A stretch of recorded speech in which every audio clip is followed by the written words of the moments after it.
ስልካችሁ ስትጠቀሙ ኢንተርኔት ስትከፍቱ ማስታወቂያ ገብቶ የሚያስቸግራችሁ ከሆነ አሪፍ የሆነ ዘዴና አሪፍ የሆነ አፕሊኬሽን ይዤላችሁ መጥቻለሁ ማለት ነው። ከኔ ጋር መቆየትና ለዚህ ቻናል አዲስ ከሆናችሁ አሁኑኑ ሰብስክራይብ ማድረግ እንዲህ አይነት ጠቃሚ መረጃዎችን ማግኘት ትችላላችሁ። ከኔ ጋር ነው የሚመቻችሁ። እሺ በመጀመሪያ ወደ ፕላይ ስቶር ሄዳችሁ አድ ብሎክ ብላችሁ ሰርች አድርጋችሁ አፕሊኬሽን ታወርዳላችሁ ማለት ነው። አፕሊኬሽኑን ለማየት ከፈለጋችሁ እዚህ ላይ እንደምትመለከቱት ይሄኛ አፕሊኬሽን ነው።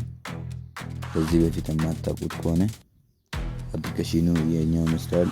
እዚህ ላይ እንደምትሉት አድ ብሎክ ብላችሁ ሰርች አድርጋችሁ ታወርዳላችሁ። ከዛን ካወረዳችሁት በኋላ ኦፕን አድርጋችሁ ወደ ውስጥ ትገባላችሁ።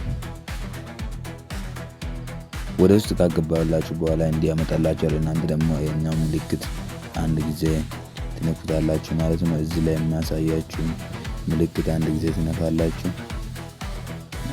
እሱን ከነካችሁት በኋላ እንደዚህ ወደዚህ አይነት ይወስዳችኋል። ከዛ ኦፕን ሳምሰንግ ኢንተርኔት ይለናል። ከዛ በኋላ እቺን ምልክት አንድ ጊዜ እንነካለን። እሱን ከነካን በኋላ እንግዲህ ወደ ስልካችን ኢንተርኔት ይወስደናል። ከዛ በኋላ ይሄኛውን እዚህ ላይ የምትመለከቱትን ኦን ታደርጋላችሁ ማለት ነው።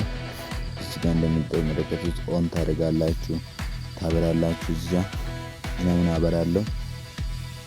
አሁን ካበራው በኋላ ከዚህ ሰዓት ጀምሮ ምንም አይነት ማስታወቂያ ሞባይል ዳታ ከፍቼ ሲጠቀም ዋይፋይ ሲጠቀም ምንም አይነት ማስታወቂያ ካለኔ ፍቃድ አይገባም ማለት ነው። መጥቼ እዚህ ጋር ዘግቼ ማስታወቂያ እንዲገባ ማድረግ እችላለሁ ማለት ነው። በእንዲህ አይነት መንገድ መጠቀም ትችላላችሁ ማለት ነው።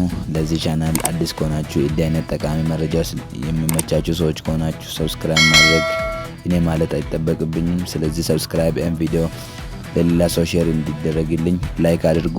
ይመቻችሁ።